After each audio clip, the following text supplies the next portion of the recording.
The GSD is known as the perfect family bike, but I think it's also severely underrated as just a normal single-person bike. It's great for getting groceries, it works as a pseudo-tandem, and then because of all the different ways you can sort of wrangle up gear, it's also great for bike camping. After going through the process of buying the bike though, I realized that a lot of the accessories are really geared towards having a family and having kids on the bike. So in this video, I want to go through all of my accessories and rank them from absolutely essential to junk. The first two that I'm going to talk about I think are absolutely essential. And the first one is the cushy little mini back seat thing. What's great about it is that it's small, it's removable, it's super quick to take on and off because of the kick flicks adapter, and it's relatively cheap. The second one I'm gonna talk about is the mini foot pegs. The key with these two is this is basically all you need to change your GSD from a one-person bike into a two-person bike. I love these two accessories because they're small, they don't increase the width of the bike, and I don't know, they're great. The next category is gonna be the nice to have. And the only item that made it in here was the second battery. You can absolutely get a Tern GSD with just one battery and it's super handy bike, but the second battery makes it so you can go on extra long trips. It also means you can carry somebody else on the back of the bike and not really have to worry about range. You can use turbo and not feel guilty or feel worried that you're not gonna make it. It's definitely firmly in that nice to have camp. But I would really love to know why this $5,000 e-bike can't charge an iPhone when a $1,000 e-bike can.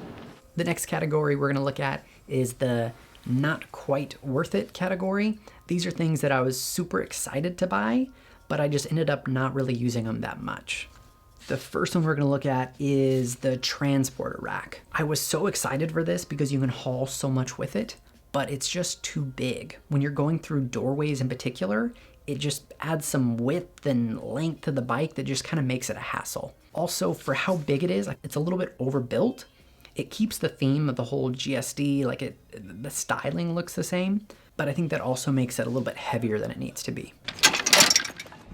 The next one that I want to talk about is the cute little mini handlebars.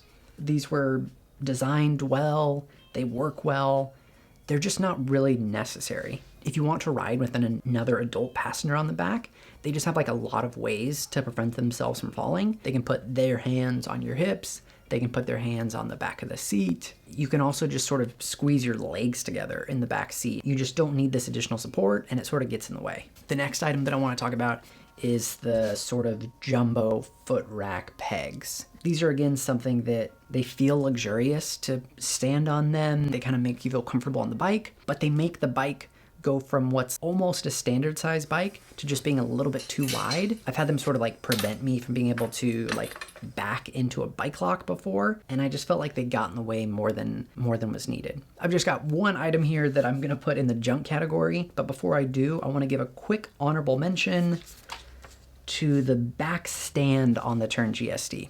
Bing, bing. I was so excited to be able to put the bike vertically, but for practical purposes, you just don't use it that often, and it also sort of obstructs you from pulling the bike back. And then when I do want to use it, you've got an 80-pound bike balancing on this big of area. So whenever it's vertical, I'm just always scared the bike is gonna topple over. The last item that I want to talk about here, and the only thing that I'll truly put in the junk category, is the first generation Tern Paneers. The problem with them is that they take too long to go on and off, so they sort of have to become a permanent part of your bike. The other problem with them is that they're too long, so if you are taking another passenger with you, if you were going grocery shopping, they've got to sort of squeeze their legs together in the front of the pannier, and then you put your stuff, groceries in the back. The other option is you open up the pannier and you put your foot inside, which I always thought was kind of weird and gross. If I was to do it all over again, I would probably consider the new HSD panniers. They're a little bit shorter and I think still give room for people to have their feet on the pegs. But the problem with those is still they take too long to go on and off. There's just a million pieces of Velcro, and I'd much prefer a more standard pannier that you can clip on and clip off. All right, that's all that I've got for this tiny video. I'd love to know what you guys think, and I will see you in the next one.